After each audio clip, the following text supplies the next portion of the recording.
জীবিত বাবাকে দেখার জন্য ৯ মাসের মৃত শিশু জেল গেটে গেছে। বলছি বাগেরহাটের সদর উপজেলার ছাত্রলীগের সভাপতি সাদ্দামের কথা। সে জুলাই হত্যা মামলার আসামি।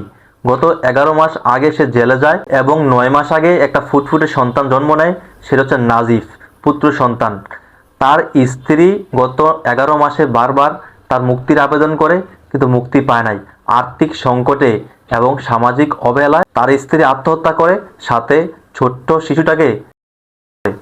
আপনারা দেখেন, এরকম অমানবিক দৃশ্য হয়তোবা বাংলাদেশে এই প্রথম।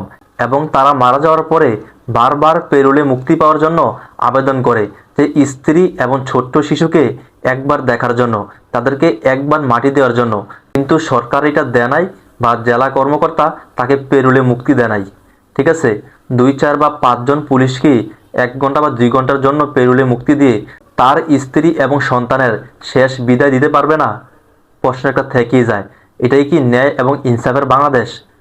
২৪ গণঅভ্যুত্থানের পরে একটা কথা ছিল, আপনার কঠিন শত্রুও এই দেশে একজন ন্যায় এবং ইনসাফ পাবে। অথচ দেখেন, তার সন্তানকে একবারও দেখতে পায় নাই। ঠিক আছে, ৯ মাসে সে সম্পূর্ণ জেলে ছিল, এর মধ্যে সন্তান মৃত অবস্থায় তার কাছে আসছে, বাবা যাতে তাকে একবার দেখে। এরই মধ্যে দেখলাম একটা নোটিশ বাজতেছে যে তারা নাকি পেরোলে মুক্তি পাওয়ার জন্য আবেদন করে নাই। আপনি দেখেন, মানে বাগেরহাট থেকে যশোর জেলে গেছে তার মৃত স্ত্রী এবং শিশু সন্তান, বাবাকে একবার দেখার জন্য। তারা কি পেরোলে মুক্তির আবেদন না করে সেখানে গেছে? অবশ্যই বাধ্য হয়ে সেখানে গেছে। এটা বোঝা যায় আসলে এই দেশে পরিবর্তন আর কোথায় হবে, কবে হবে। ঠিক আছে, আপনি যদি বলেন আগের তারা করছে তাই আমরাও করতেছি, তাই আপনারাও আগের তারার মতনই হবেন।